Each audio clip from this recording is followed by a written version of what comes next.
Vais a ver lo que me estáis viendo aquí caminar como un personaje del GTA o de un NPC o lo que sea, de un videojuego, porque estoy en la cinta corredora. Esperemos que no se escuche lo de abajo ni se meta en el audio.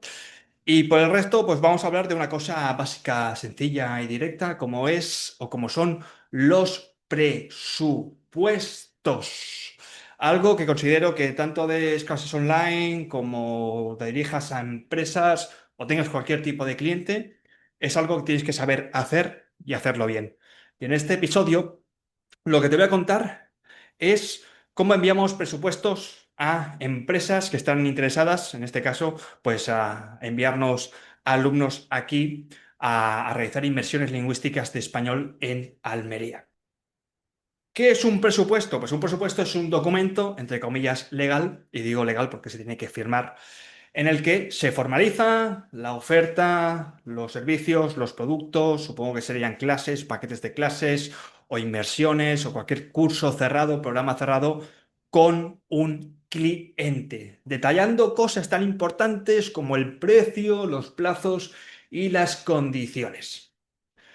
Bien, tres ventajas que tiene enviar presupuestos, y sé que muchos de vosotros no los estáis haciendo, es que lo que os van a dar, primero de todo, es que quede todo bien detallado. Te ayuda a organizar en un papel todas las condiciones, todo el contenido, todas las reglas, te permite establecer tus propias condiciones, por supuesto, y no solamente esto te ayuda a estructurarlo mejor en tu cabeza y a hacérselo llegar al cliente, sino que también te da control en tu negocio. Sergio, ¿puedo incluir mi política de clases en el presupuesto que va a firmar? Sí, puedes ponerlo sin problemas. Ahora hablaremos un poquillo de qué incluye esto de los presupuestos, de condiciones y de qué va todo esto y qué información debería estar en este papel. Por lo tanto, todo queda mejor detallado, te ayuda a estructurarlo en tu cabeza, que nada quede suelto, que nada se olvide, te da control, porque ahí estás poniendo tus propias condiciones, y tercero, te hace un mejor profesional. Supongo que si te estás dirigiendo a alumnos del Chichinabo, que llamo yo, que son alumnos que pues que te pagan poco, que te renegocian o estás vendiendo tus clases baratas, pues estos los presupuestos ni te vaya ni te venga. Y posiblemente si se lo envías a un alumno de este tipo no quiera ni firmarlo. Pero si por casualidad eres un profesor de estos competente, buen profesional, que se vende bien, y tienes un negocio, oye, que en definitiva con el que quieres vivir bien de lo tuyo, pues presupuestos. Cosa importante, y esto es importantísimo, para lo que voy a decir a continuación. Con un presupuesto no se informa. Un presupuesto sirve para cerrar una venta.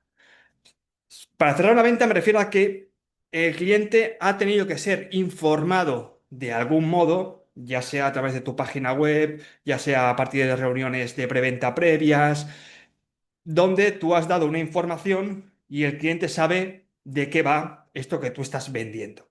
Pero no puede ser que el primer impacto que tenga un presupuesto sea el de darle la información que desconoce el cliente. El cliente tiene que saber lo mínimo de qué va lo tuyo, que ahora te explicaré, son tres puntos fundamentales, para que eso haga avanzar la venta y la cierre. Cuidado, un presupuesto no tiene que tener ni colorinchis, ni tipografía chula, puede ser un Google Docs en blanco y negro, puede ser un PDF.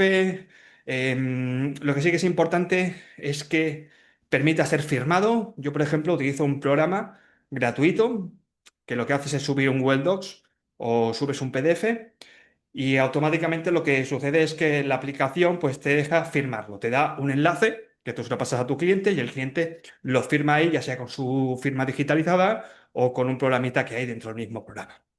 Y a partir de ahí, pues ya está firmado. El programa, por cierto, se llama BreezeDoc. Te lo dejaré en las notas del episodio. Tres cositas que tienes que saber antes de enviarle cualquier presupuesto a tu cliente. Voy a dar por hecho de que ya les he informado y ya sabe de qué va. Primero, tu cliente tiene que tener dinero. Tienes que saber que ese cliente dispone de un recurso llamado dinero, euros, dólares, bitcoins, me da igual, para poder pagarte. Otra cosa es que haya ciertas objeciones en el precio, pero tienes que asegurarte de que ese cliente tenga dinero. Si no tiene dinero, no le envíes absolutamente nada. El segundo es que le encajen los plazos. Si tú estás vendiendo algo que se tiene que vender ya mismo o dentro de un mes, que el cliente no te diga, no, es que a mí me va bien para dentro de un año. Nosotros en nuestro caso, si nosotros vendemos inversiones para octubre, pues las inversiones son para octubre y no son para noviembre, ni mucho menos para el año que viene. Y tercero, tienes que estar dirigiéndote, en el caso de que sea cliente final, pues no te preocupes porque va a ser el cliente decisor, pero en el caso de que te estés dirigiendo a una empresa, tienes que estar negociando con el tío o con la tía que esté tomando decisiones, que te pueda decir que sí. Recuerda que un no decisor es una persona que te puede decir no, pero nunca te podrá decir que sí. Así que puestos a negociar con alguien que esté comandando, que esté, digamos, pues oye, que tenga capacidad de mando para decidir ese tipo de cuestiones. Bien, vayamos ahora al puntazo de cómo se envía un presupuesto. En primer lugar, si vendes formación personalizada, te dedicas a la venta consultiva, esto es, yo personalizo un programa cerrado para un estudiante o un grupo de estudiantes, como nosotros hacemos con las inversiones, pues en este caso no te queda más remedio que reunirte con el cliente. El cliente te va a pedir antes, en la mayoría de casos, que le envíes un programa cerrado, entre comillas, orientativo, con algo, con algún tipo de programa que tú ya estés vendiendo, que sepas que se vende, que sepas que da dinero, y esto es, pues incluye unos precios, una duración y un contenido. Luego vamos a ver que esto pues va a ir modificándose cuando ya tengas la primera reunión con él. Pero en un principio, si esto te lo pide, le envías un formato orientativo de qué va tu formación, de qué va tu programa. Como muchas veces es algo que tienes que ajustar al cliente, pues tampoco puedes tener un precio cerrado. Y en estos casos puedes poner el fantástico a partir de. El a partir de lo que te ayuda es a que cuando contacte a un estudiante que no disponga de ese recurso llamado dinero, se asuste y automáticamente se autodescarte. Si sabe que dispone de ese dinero y que ese a partir de no le supone una imposibilidad, es cuando ya puedes acceder. Y luego no te preocupes que a partir de vamos a ir puliéndolo a partir de la reunión o de las reuniones que tengas con el cliente. En nuestro caso, ¿cómo lo hacemos? En nuestro caso, lo que hacemos es cuando un cliente contacta con nosotros o yo contacto en frío con un cliente y el cliente lo valido, luego te explicaré la importancia de validar tú a los clientes, pues le suelo enviar siempre un programilla que hemos hecho pues hace unos meses o este año para que vea un poquito la pinta que tiene. Sé por experiencia que cuanto menos te vaya a retocar ese programa inicial, más fácil es que te lo acepten. Así que envía uno general para que se lo miren por encima y a partir de ahí ya cierra la primera reunión para ver esos puntitos, ¿no? Que igual hay que especificar. ¿Qué tiene que incluir? Un presupuesto de los de andar por casa de toda la vida. Ya te he dicho, no te compliques, no tiene que tener colorinchis, ni tipografía, ni si quieres poner el logo, le pones el logo, pero da igual. Tiene que tener, pues, primero los nombres del cliente, el nombre de tu empresa, tiene que tener fecha, la duración de la formación, los plazos. También en algunos casos también ponen objetivos del programa, pero en este caso es informativo. El objetivo yo a mí me gusta siempre tratarlo antes en la reunión.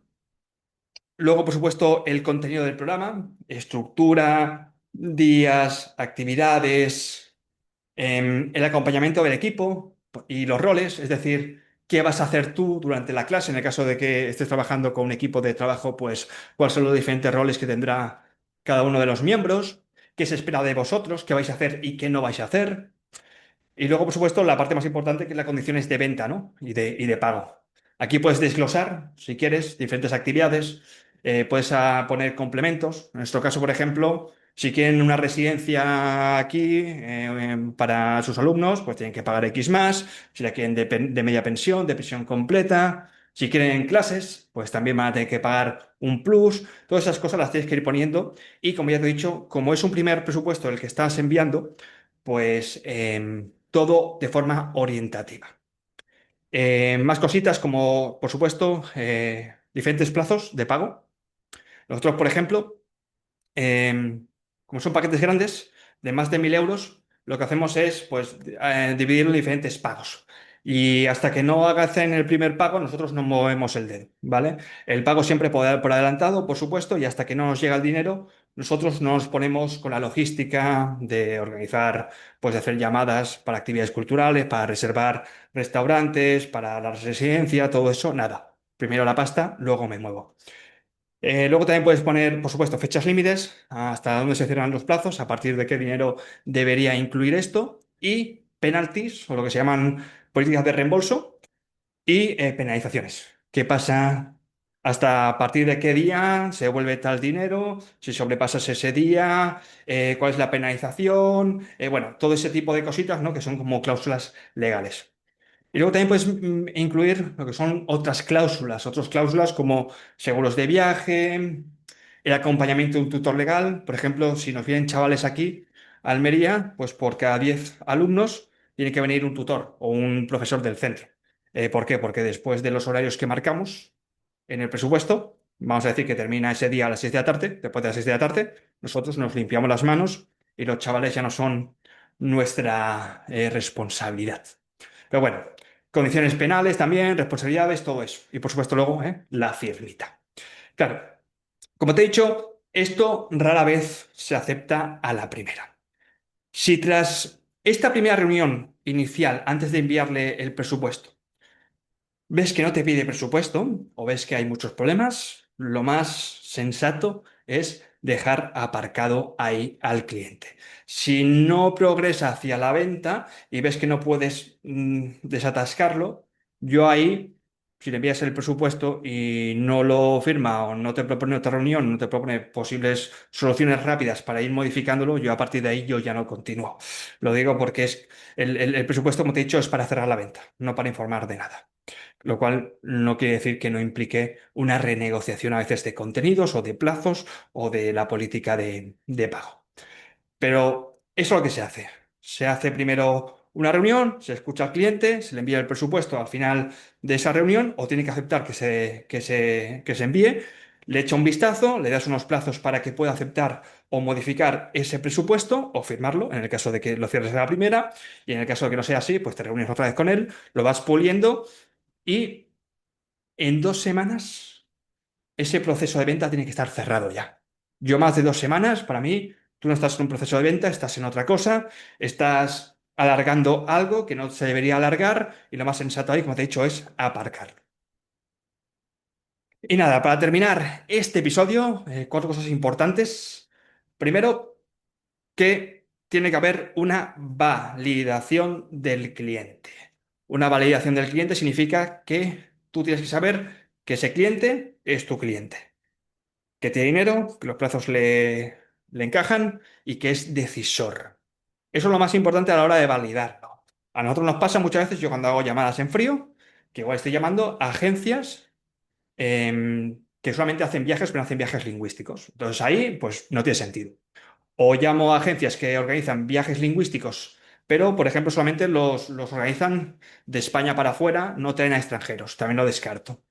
O, por ejemplo, en la llamada telefónica me doy cuenta de que Em, todo 2026 la tiene ya cerrada, toda la oferta, y te dicen, sí, sí, envíame algo, pero sabes que no vas a tener que enviar nada, ¿vale? Lo que te están pidiendo es algo informativo, que sería, en este caso, un portfolio con cierta información de la empresa, que no vale absolutamente para nada, pero que lo tiene ahí almacenado y que tarde o temprano a ti te obligará a volver a recontactar con esta persona para ver si en 2027 incluyen Almería como centro, ¿no? Y a partir de ahí ya sí que se inicia la negociación. Pero cuidado, que te pidan un portfolio con información de la empresa, esto no significa nada, ¿vale? Ahí no estás iniciando un proceso de venta, es algo informativo. La venta se inicia con un presupuesto. Luego, es también muy importante que tú tengas una mini reunión con el cliente por Zoom o si es en persona, para ir puliendo, para ver exactamente qué necesitan.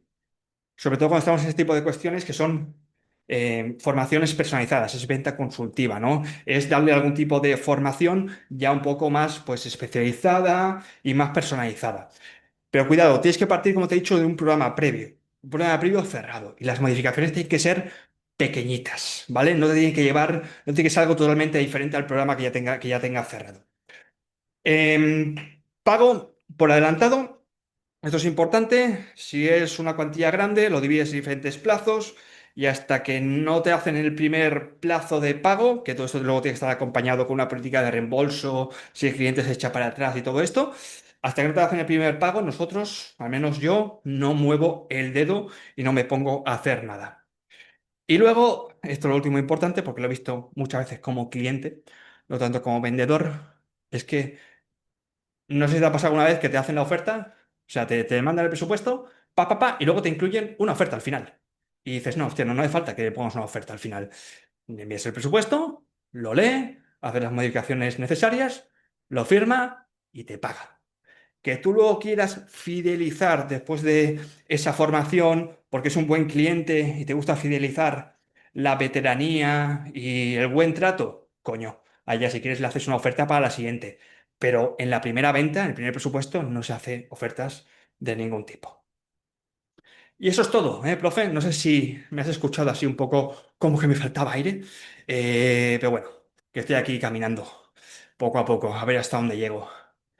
Empieza a hacer presupuestos, ¿vale? Presupuestos es un documento legal muy sencillito de hacer, te evita muchos problemas, te ofrece profesionalidad o proyectas profesionalidad y te permite todo estructurarlo muy bien en tu cabeza a la hora de vender. Y de hecho luego la negociación sale mucho más fluida porque ya está en un documento bien explicadito con sus puntitos. Y luego, por supuesto, te evita pues sorpresas de esas de que el cliente se te marcha o lo que sea. Y sobre todo si haces esto que te he dicho, ¿no? De obligarles a que te hagan el primer pago o hasta que no te hacen el primer pago, tú ni te mueves. Que sepas que todas estas cositas las explico cada día en una newsletter, te envío un email con una idea para tu negocio de idiomas. Si quieres recibir esta idea fantástica, sergiodelgado.online, sergiodelgado.online, cada día una idea para negocios de idiomas. Que tengas un buen día, profe. Chao, chao.